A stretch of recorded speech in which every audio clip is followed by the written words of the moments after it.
서울에서 집단 확진자가 나온 서울 콜센터 직원 3명이 부천 지역 교회에 출석하고 있으며 지난주 예배에 참석한 것으로 확인됐습니다. 특히 부천 생명수교회는 목사를 비롯한 4명이 2차 감염된 것으로 밝혀져 다른 교회에서도 추가 감염 우려가 높아지고 있습니다. 정체를 숨기고 거짓말로 접근하는 이단 신천지로 인해 피해를 입은 사람들이 신천지 이만희 교주를 사기죄와 노동력 착취, 유인죄 등으로 고발했습니다. 2차 청춘반환 소송으로 불리는 이번 소송에는 승려로 위장해 접근한 신천지 신자에게 포교당했던 탈퇴자도 참여해 거짓 포교 수법을 폭로했습니다. 코로나19가 확산되면서 노숙인 등 취약계층을 위한 무료급식이 모두 중단된 가운데 인천 지역 목회자들이 이들을 위해 무료급식 봉사에 나섰습니다. 목회자들의 설교 준비와 변화하는 세상을 이해하는 데 도움을 줄 통계 자료를 들려드리는 목회앤데이터. 오늘은 부와 건강의 상관관계에 대해 알아봅니다. 여러분 안녕하십니까? 3월 10일 CBS 뉴스입니다. 서울에서 집단 확진자가 나온 서울 콜센터 직원 3명이 부천에 있는 교회에 출석하고 있고 지난주 예배에 참석한 것으로 확인됐습니다. 특히 부천 생명수교회는 목사를 비롯한 4명이 2차 감염된 것도 밝혀져 다른 교회에서도 추가 감염 우려가 높아지고 있습니다. 이순규 기자가 보도합니다. 서울 콜센터 코로나 확진자와 같은 교회에 출석하는 교인들이 추가로 코로나19 확진 판정을 받았습니다. 경기도 부천시는 12일 소사본동 생명수교회 목회자와 교인 등 4명이 콜센터 확진자를 통해 추가 감염된 것으로 확인했습니다. 또 다른 콜센터 확진자 2명은 부천 일신교회와 큰나무 성결교회 교인으로 확인됐습니다. 이들은 모두 지난 8일 주일 예배에 참석한 것으로 알려져 교회 내 추가 감염자가 발생할 우려가 높아지고 있습니다. 부천 지역 3개 교회에서 확진자가 발생하자 경기도 기독교총연합회는 경기도 소재 교회 목회자들에게 긴급 서신을 보내 코로나19 예방 수칙을 준수해달라고 당부했습니다. 경기총은 주일 예배에 참석한 구로 콜센터 직원인 성도들로 인해 교회 내 집단 감염이 발생해 다수가 확진됐으며 교인들 모두 자가격리 조치됐다면서 철저한 방역과 대비를 해달라고 전했습니다. 경기총은 교회의 규모를 막론하고 예배의 소중함은 같다면서 예배에 대해 강제 명령은 할 수 없지만 소수의 예배라도 철저한 대비와 성도 관리를 잘해야 한다고 거듭 당부했습니다. 부천시 기독교총연합회도 이 같은 상황을 부천시 교회들과 공유하고 코로나19 확산 방지를 위해 가급적 온라인 영상 예배로 들어달라면서 소수로 예배드릴 경우에도 철저히 방역 조치를 준수해달라고 강조했습니다. 앞서 경기도는 지역 교계 지도자들과 간담회를 통해 주일 예배 시 예배 참석자 전원에 대한 발열 체크, 손소독, 마스크 착용, 2m 거리 두기, 예배 전후 예배당 소독을 교회들이 자율적으로 이행하도록 권고하기로 했습니다. 경기도는 이 같은 조치가 이행되지 않을 경우 해당 교회의 집회 중단 등의 행정 조치를 하겠다는 입장입니다. CBS 뉴스 이순규입니다. 코로나19가 확산되면서 노숙인 등 취약계층을 위한 무료급식이 모두 중단된 가운데 인천 지역 목회자들이 이들을 위해서 음식을 들고 거리로 나섰습니다. 예배 모임이 각 가정으로 대체되면서 답답했던 목회자들은 거리의 낮은 자들을 돌아보며 복음의 본질을 되새기는 소중한 기회를 가졌습니다. 천수연 기자입니다. 인천의 한 교회에 10여 명의 목회자들이 모였습니다. 떡과 주먹밥, 음료수 등을 하나씩 개별 봉투에 나누어 담으며 음식 꾸러미를 만듭니다. 목회자들이 이 꾸러미를 챙겨서 찾아간 곳은 인천의 한 역앞 광장. 노숙인이나 쪽방 주민들이 무료 급식을 받던 곳입니다. 목회자들은 벌써 나와서 기다리던 이들에게 서둘러 음식 꾸러미를 하나씩 건넸습니다. 평소 같았으면 교회에서 수요 예배를 드릴 시간이지만 코로나19로 교회 모임을 가정 예배로 대체하면서 거리로 나온 겁니다. 어려울 때 더 어려운 처지에 있는 사람들을 도우러 가는 길이 정말 복음을 전하는 길이 아닌가. 그런 마음에서 한편으로 되게 또 좀 마음속에 어떤 울림도 있고. 예배 모임을 할 수 없는 현실은 답답하지만 교회 밖에서 예배의 삶을 실천하는 소중한 시간이 됐습니다. 특별히 이런 기회를 통해서 우리 한국교회가 그동안 망각하고 우리가 실천하지 못했던 것들을 실천할 수 있는 예수님께서 강제적으로 우리에게 이런 기회를 부여하신 것 아닌가 하는 생각을 하게 됩니다. 현재 인천 지역 노숙인들은 코로나 사태로 이중고를 겪고 있습니다. 취약계층을 위한 무료 급식이 전면 중단된 데다 노숙인 시설조차 입소가 금지된 상태입니다. 이런 상황에서 지금 거리 노숙인들은 마스크 문제가 아니라 먹을 것이 더 심각하고요. 먹을 것도 없고 잠잘 것도 없고 이러다 보니까 이 추위하고 굶주림 때문에 싸워야 되는 거죠. 이날 목회자들은 교회 안에서 교인들과 함께 예배하지는 못했지만 어려움에 처한 소외 이웃들과 마음을 나누며 복음의 본질과 교회의 역할을 되새기는 기회를 가졌습니다. CBS 뉴스 천수연입니다. 정체를 숨기고 거짓말로 접근하는 이단 신천지로 인해서 피해를 입은 사람들이 신천지 이만희 교주를 사기죄와 노동력 착취 유인죄 등으로 고발했습니다. 2차 청춘 반환 소송으로 불리는 이번 소송에는 승려로 위장해 접근한 신천지 신자에게 포교당했던 탈퇴자도 참여해서 거짓 포교 수법을 폭로했습니다. 오요셉 기자입니다. 이단 신천지 탈퇴자들이 신천지 측의 종교 사기 행각으로 심각한 피해를 입었다며 엄중한 수사와 처벌을 촉구하고 나섰습니다.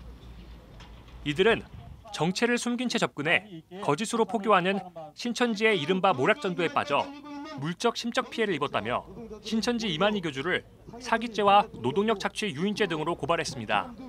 신도들을 노예로 삼아 물적 심적으로 교주와 그 지도부를 위해 일생을 바치게 하는 종교 사기의 범죄일 뿐입니다. 대한민국에서 종교 사기로 인한 피해 가족들의 고통이 울음소리가 이젠 끝나야 합니다. 모두 6명이 참여한 이번 소송에는 직접 모략 전도를 행했던 인도자와 이로 인해 신천지에 빠진 피해자가 함께 참여했습니다. 이들은 고발장에서 불교 신자를 포섭하기 위해 승려로 위장해 접근한 사례도 폭로했습니다. 친인척으로부터 포교당해 신천지에 빠졌던 A씨는 적극적으로 포교 활동을 펼칠 당시 불교 신자였던 B씨를 포교 대상으로 삼았습니다. A씨는 문화센터 강좌를 통해 알게 된 B씨와 친분을 쌓으며 신상 정보와 대화 내용들을 신천지 내부에 보고하며 치밀한 포교 계획을 세웠습니다. 하지만 불교 신자인 B씨가 쉽게 포섭되지 않자 또 다른 신천지 신도를 승려로 위장시켜 상황극을 펼쳤습니다. 열매에 대한 신상 정보를 제가 다 파악을 하고 돌아가서 매일 저녁마다 피드백을 했어요. 원래 불교였기 때문에 스님을 하면 스님 말은 들을 거다. 그래서 스님을 투입하기로 하고 목술 내용을 어떤 거를 할 건지까지 저희가 같이 짜서 만나는 장소까지 제공을 하고. 승려로 위장한 신천지 신도는 우연을 가장해 한 식당에서 B씨에게 접근한 뒤 미리 파악한 정보로 신뢰감을 쌓았고 이후 자녀가 잘 되려면 신천지 교육을 계속 받아야 한다고 속여 B씨가 신천지에 입교하도록 만들었습니다. 정말 속 깊은 비밀이라고 생각했던 거를 그 목사님이 맞추시니까 저는 원래 불교였잖아요. 근데 다른 신을 모시게 됐는데 그분이 귀인이고 더 큰 신을 모시게 되었다. 절대 이거를 놓치면 안 된다라고 강하게 어필을 했었어요. 주위에서 반응이 정말 용하신 분이구나. 이제 분위기를 띄우니까 저도 자연스럽게 그렇구나. 이들은 신천지에 입교한 후 거짓말하는 삶이 일상이 됐다며 강력한 교리 교육에 세뇌된 이후엔 신천지가 하라는 대로 직장을 포기하고 가출할 수밖에 없었다고 주장했습니다. 신천지 활동으로 인해 금전적 피해는 물론 강제 예배 참석과 노동력 착취 등으로 일상이 파괴됐다고 말했습니다. 신천지에 가고 나서부터는 핸드폰 패턴을 바꿔야 되고 수시로 남편 핸드폰을 검사해야 했었거든요. 그거를 해야 되기 때문에 모든 거를 남편하고의 거짓으로 하고 벽을 가리고 있어야 되는 상황밖에 안 됐었어요. 특히 이번 사고에서는 특히나 남편한테 불리하도록 계속 증언을 해야 했고. 신천지 탈퇴자들은 탈퇴 후에도 심리치료를 받는 등 심각한 후유증을 겪고 있다며 이번 소송을 통해 피해 원인 제공자가 처벌을 받고 다른 탈퇴자들이 힘을 얻길 바란다고 전했습니다. 앞서 전국 신천지 피해자연대는 서산 지역 신천지 탈퇴자들과 함께 1차 청춘 반환 소송을 제기해 신천지가 신분을 속이고 접근해 포교하는 모략 전도가 헌법에 위배된다는 법원의 첫 판결을 이끌어내기도 했습니다. CBS 뉴스 오요셉입니다. 한국교회 총연합이 오늘 100주년 기념관에서 긴급 상임회장단 회의를 열고 최근 국회에 종교집회 자제 촉구 결의안 통과와 일부 지자체의 감염 예방 조치 없는 집회 중단에 대한 행정조치 검토 등과 관련해 강력한 유감을 표했습니다. 회의에 참석한 각 교단 총회 임원들은 코로나19 확산 방지를 위해 교회가 최대한 노력하고 있음에도 정부가 일방적으로 주일 예배 중단을 강요하고 있다며 한국교회를 분노하게 만들고 있다고 지적했습니다. 회의에 참석한 박양우 문화체육부 장관은 정부가 일방적으로 교회 집회 중단을 강요할 수 없다며 코로나19 확산 방지를 위해 노력해온 교회의 수고에 감사하다고 말했습니다.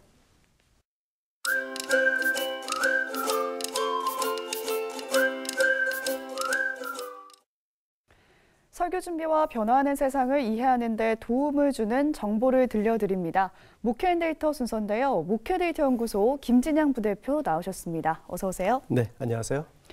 네, 오늘은 건강 불평등에 대해서 알아보겠습니다. 먼저 우리나라 사람들 중에서 자신이 건강하다고 느끼는 비율 어떤가요?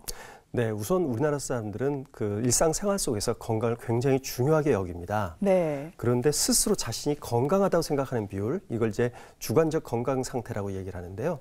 이 스스로 건강하다고 인식하는 비율이 굉장히 낮습니다. OECD 평균 68%인데요. 우리나라 사람들은 30%만이 스스로 나는 건강하다라고 생각하고 있어서 우리나라 사람들은 건강을 굉장히 중요시하고 있지만 그러나 자기가 건강하지 않다 이렇게 생각하고 있는 것으로 조사되었습니다. 그렇다면 건강을 위해서 무언가를 해야 할 텐데 건강을 위한 활동 어떤 게 있었나요? 예, 건강이 안 좋다고 생각하면 건강을 위해서 무엇인가 해야 되겠지만 네. 우리나라 사람들은 건강을 위해서 특별히 하는 게 별로 없습니다. 예. 이번 조사 결과를 보면요. 평소 건강 관련해서 운동을 한다든지 건강기능식품을 구입하다든지 다이어트를 시도하는 비율이 OECD 평균보다 매우 낮았습니다. 반면에 흡연이나 음주는 OECD 평균보다 높아서요. 건강한 몸을 유지하기 위한 그런 예방적 활동은 별로 하고 있지 않습니다. 반면에 아프면 병원 가는 것들은 굉장히 많습니다. 네. 국민 1인당 의사 외래 진료 횟수가 우리나라가 연간 17회로서요.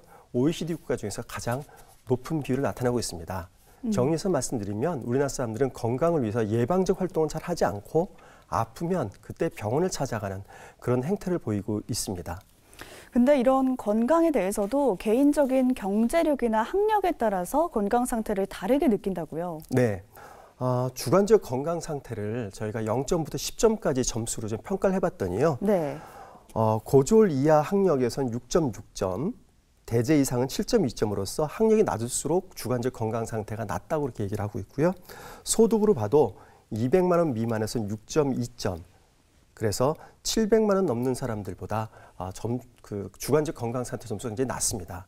다시 말씀드리면 학력이나 소득이 낮을수록 자기의 건강 상태가 낮다. 이렇게 생각을 하고 있습니다. 그러면 객관적으로는 어떤가요? 객관적으로 경제력이나 학력에 따라서 건강 상태에 차이가 있었나요? 네, 그것도 있습니다.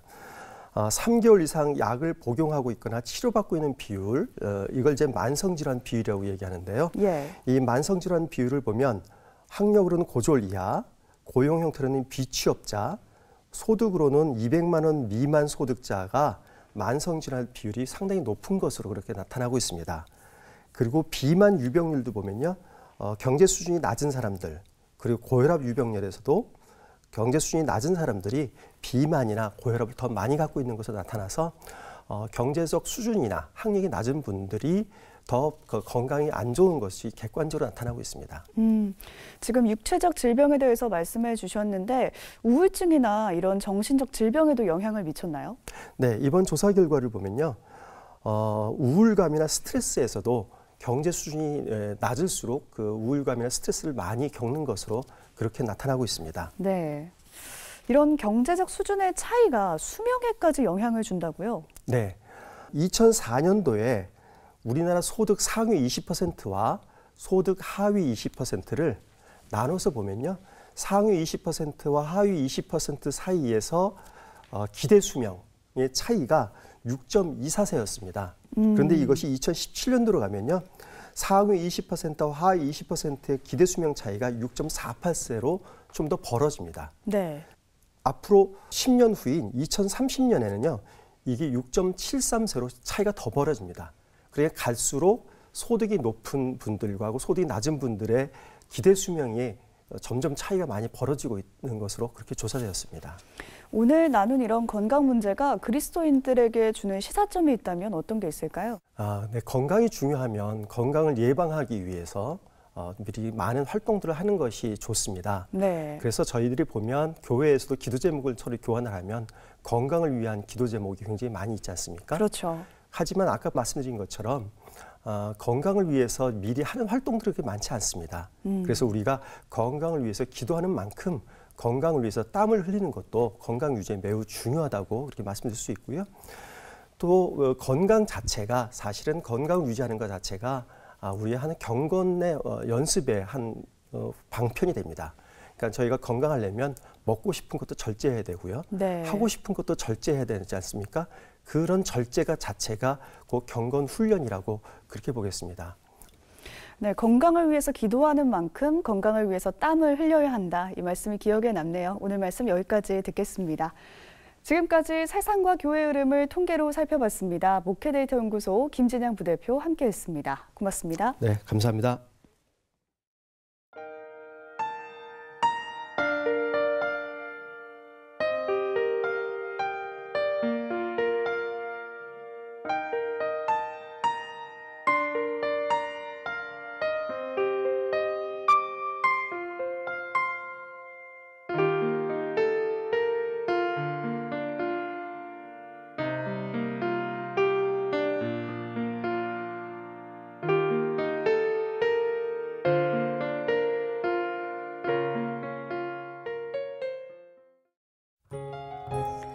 내일은 전국이 대체로 흐린 가운데 경북 북부엔 아침까지 비가 오는 곳이 있겠지만 낮부터 차차 맑아질 것으로 보입니다.